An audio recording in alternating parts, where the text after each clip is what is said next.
Welcome students, good morning. Welcome to Tresca Spoken Academy. Here is the chapter number 7 of standard number 5. So આજે chapter number 7 માં આપણે શું ભણવાનું છે? Chapter number 7 માં આપણે કોમન યુઝ સેન્ટેન્સ ભણવાના છે. કોમન યુઝ સેન્ટેન્સનો મીનિંગ શું થાય છે?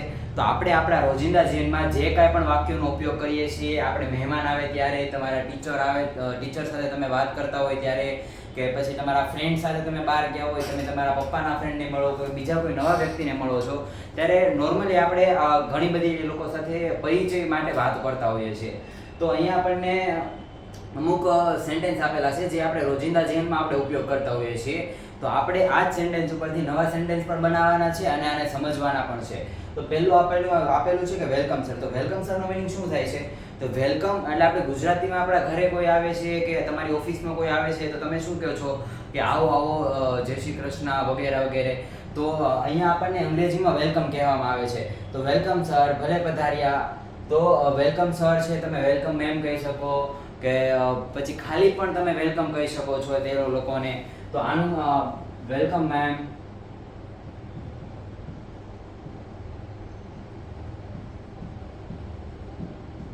પછી આપણને આપેલું છે કે હાવ આર યુ.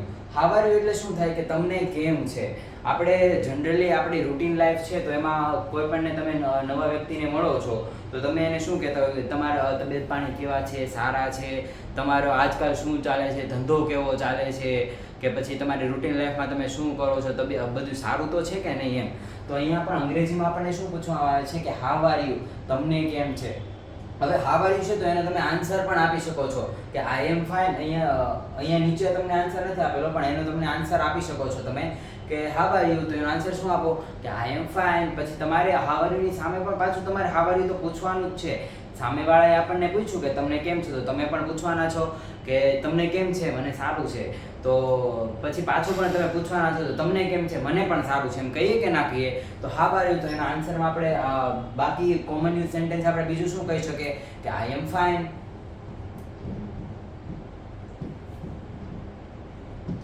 પછી આપણને આપેલું છે vote are you doing.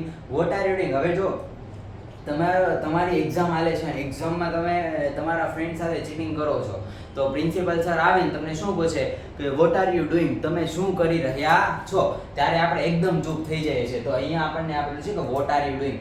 What એટલે શું, આર યુ એટલે કે તમે, ડુઈંગ એટલે કે કરી રહ્યા છો. આપણે કોઈ પણ કામ કરી રહ્યા છીએ એ કોઈ બીજા કોઈને પૂછવું હોય તો આપણને શું પૂછશે કે what are you doing.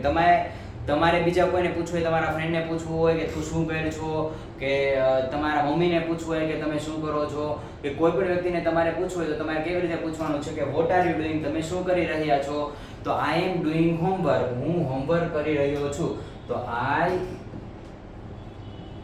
Am doing homework. પછી આપણને આપેલું છે કે આઈ એમ રાઇટિંગ.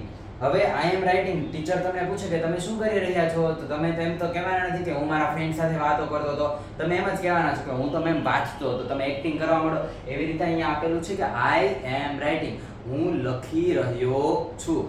આઈ એટલે કે હું, એમ રાઇટિંગ એટલે કે લખી રહ્યો છું. I M writing. એના જેવું બીજું સેન્ટેન્સ તમારા રૂટીન લાઈફમાં તમે શું કહી શકો છો કે I am playing game, I am singing, I am dancing etcetera. તો આઈ એમ કરીને તમે કાંઈ પણ લખી શકો છો. ડાન્સિંગ છે, સિંગિંગ છે એક્સેટ્રા, તમારે જે કાંઈ પણ લખવું હોય તે.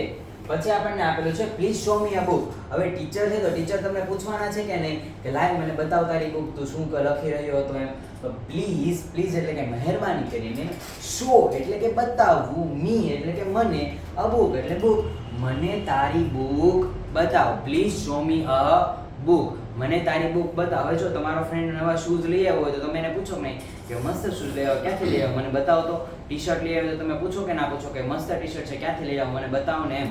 જ્યારે પણ તમારા રિલેટિવ્સ છે, તમારા ફ્રેન્ડ છે, કાંઈ નવી વસ્તુ લાવ્યો હોય ત્યારે તમે એને પૂછો છો કે ક્યાંથી લેવા, શું લેવા, કેવી રીતે લેવા. તો please show me a book. એવી રીતે તમે બીજા કોઈને પણ તમારી બીજી વસ્તુ તમારે જોવા માંગવી હોય તો તમે એને કહી શકો છો.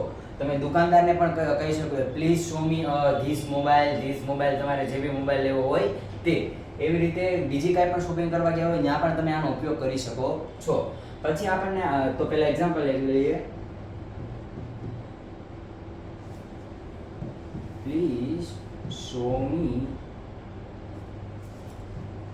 ન્યૂ મોબાઈલ, મહેરબાની કરીને મને નવો મોબાઈલ બતાવો. પછી આપણને આપ્યું છે લેટ્સ ગો. લેટ્સ ગો નો ઉપયોગ ક્યારે થાય છે? જ્યારે પણ તમારે તમે માની લો કે તમે ફેમિલી પિકનિકમાં જાઓ છો અને તમારા પપ્પા તમને શું કહે કે હાલ ચાલો હવે ટાઈમ થઈ ગયો છે, આપણે જવાનું, આપણે જઈએ.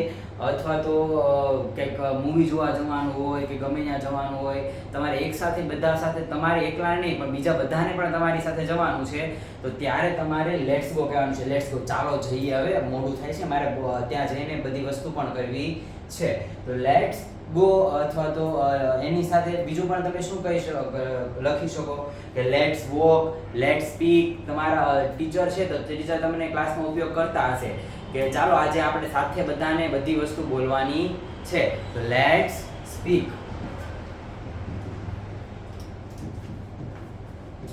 ચાલો બોલીએ. અથવા તો લેટ્સ રાઇટ, ચાલો લખીએ. પછી આપણને આપેલું છે ઇઝ ધીસ યોર પેન. હવે તમને બેન્ચીસમાંથી નીચેથી કંઈક પેન મળે છે તો તમે તમારા આજુબાજુવાળાને બધાને પૂછશો કે ના પૂછો કે આ શું આ તમારી પેન છે? આના સિવાય ઇઝ ધીસ એટલે કે ઇઝ ધીસ યોર એટલે તમારી પેન એટલે પેન. શું આ તમારી પેન છે? પછી આના સિવાય બીજો તમે તમારી રૂટીન લાઈફમાં ક્યાં ઉપયોગ કરી શકો? દાખલા તરીકે માની લો કે તમને રસ્તા ઉપરથી કોઈ વ્યક્તિનું વોલેટ મળ્યું છે, કે પછી કોઈની ચાવી મળી છે, કે સ્કૂલમાંથી તમને કોઈ છોકરાની કંઈક વસ્તુ મળી છે, તો તમારે પ્રિન્સિપલ સરને કહેવાનું છે અને તમારે પ્રિન્સિપલ સર તમને બધા છોકરાને શું પૂછશે કે ઇઝ ધીસ યોર વોલેટ અથવા તો ઇઝ ધીસ યોર બુક. એવી રીતે તમારે આનો ઉપયોગ તમારી રૂટીન લાઈફમાં પણ હવે કરવાનો છે. Is this your book.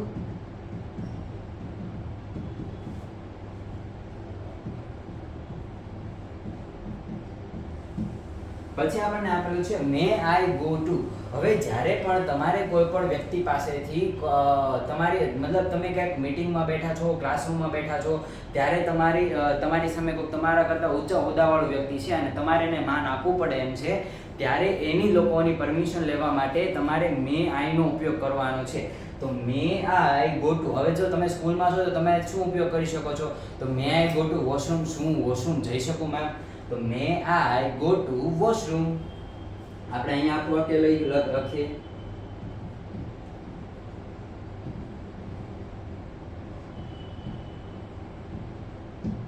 પછી આપણને આપેલું છે કે કેન યુ હેલ્પ મી. હવે માની લો કે તમે ક્યાંક ફરવા જાઓ છો અને જંગલમાં તમારી ગાડી બંધ પડી છે, તો ત્યારે તમે તમારા જંગલમાં બીજી કોઈ ગાડી આવતી હશે, તમે આમાં લિફ્ટ આપીને કહો કે નહીં કે પ્લીઝ મને થોડીક હેલ્પ કરો, કેન યુ હેલ્પ મી. અથવા તો આપણે એને પૂછીએ કે તમે મારી મદદ કરી શકો, મારે થોડુંક આગળ સુધી જવું છે, ગેરેજ સુધી, કે મારે ટાયર ચેન્જ કરવું છે, પંચર થઈ ગયું છે, વગેરે વગેરે.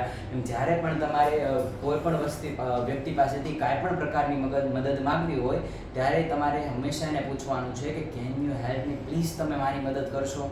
તો કેન યુ હેલ્પ મી. અથવા તો તમે કેન યુ હેલ્પ મી, તમે આમાં સ્પેસિફિક પણ કહી શકો કે can you help me to change tyre, તમે મારું ટાયર ચેન્જ કરવામાં મદદ કરી શકો. Can you please dial number for me, તમે મારા માટે એક નંબર ડાયલ કરી શકો, વગેરે વગેરે. અથવા તો તમે એને એમ પણ કહી શકો can you give me your mobile, તમે તમારો મોબાઈલ મને આપશો એક કોલ કરવા માટે.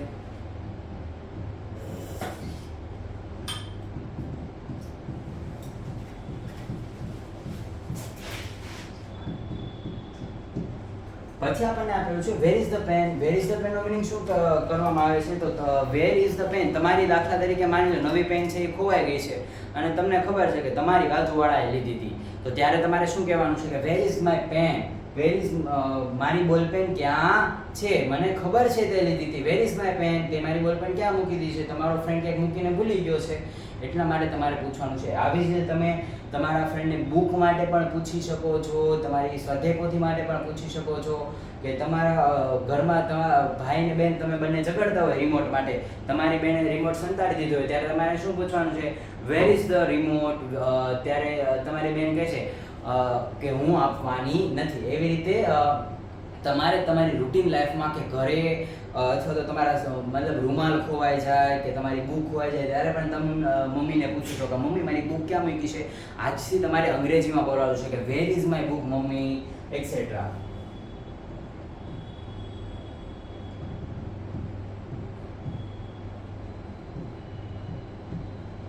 પછી આપણને આપેલું છે may I take your.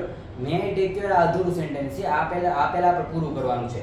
May I take your pen. માની લો કે તમે એક્ઝામના ક્લાસમાં બેઠા છો અને એક્ઝામના ક્લાસમાં તમે પેન્સિલ અથવા તો સ્કેલ કાંઈ પણ ભૂલી ગયા છો, તો તમે તમારા ફ્રેન્ડ પાસે પરમિશન માગશો કે હું પ્લીઝ તારી બોલપેન કે પેન્સિલ લઈ શકું, કેમ કે આજે હું ભૂલી ગયો છું, જલ્દી વાંચવાનું બહુ હતું એટલા માટે.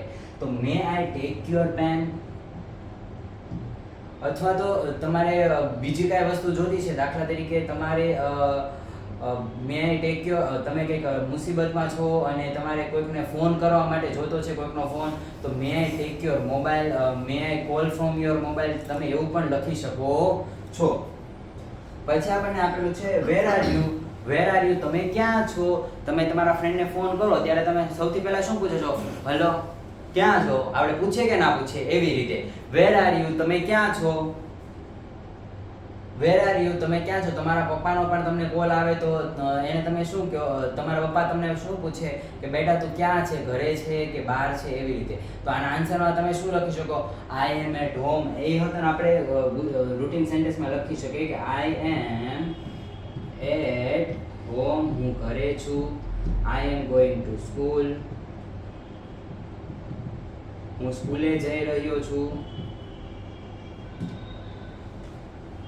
પછી આપણને આપેલું છે can you come with me. હવે તમે તમારા ફ્રેન્ડને ફોન તો કરી દીધો, પછી તમારા ફ્રેન્ડને તમે શું કહેશો કે મારે સોસાયટીના ખૂણે થોડુંક સામાન લેવા જવાનું, મારી સાથે આવીશ. તો એને તમે શું કે અંગ્રેજીમાં શું કહેવાય કે can you come with me, શું તું મારા સાથે આવીશ, મારે આ વસ્તુ લેવા જવાની છે, આ વસ્તુ લેવા જોઈએ. તમારો ફ્રેન્ડ તમને શું કહેશે કે yes sure, I will come with you. પછી આપણને આપેલું છે કે મે આઈ હેલ્પ યુ. હવે દાખલા તરીકે માની લો કે તમે રસ્તા ઉપર જાઓ છો અને કોઈક છોકરી છે કે કોઈક લેડીઝ છે કે એની ગાડી શરૂ નથી થતી, તો તમે એને શું કહેશો કે હું શું તમારી મદદ કરી શકું છું. તમને દેખાય છે કે બિચારી છોકરી પ્રોબ્લેમમાં છે, એને કંઈક પહોંચવાનું છે, થોડીક ટેન્શનમાં છે, તો ત્યારે તમે એને શું કહેશો કે મે આઈ હેલ્પ યુ, શું હું તારી મદદ કરી શકું, શું ગાડી મદદ કરી શકું તમને આ, અથવા તો તમે તમારે કંઈ જવું છે તો તમે ડ્રોપ કરી શકો. એના આન્સરમાં મતલબ જેટલા ક્વેશ્ચન છે ઇંગ્લિશમાં મોસ્ટલી એને જો તમારે હા બોલવું હોય તો યસ શ્યોર જ આન્સર આવે છે મોસ્ટલી. પાછળ તમે સેન્ટેન્સ બનાવી શકો છો, પણ શોર્ટ એન્ડ સ્વીટ તમારે આન્સર આપવો હોય તો યસ શ્યોર આવે છે. તો અહીંયા આપણે ચેપ્ટર નંબર 7 બતાવીએ છીએ. હવે નેક્સ્ટ વિડીયોમાં આપણે ચેપ્ટર નંબર 8 અથવા તો 9 માં આપણે મળીશું. Thank you.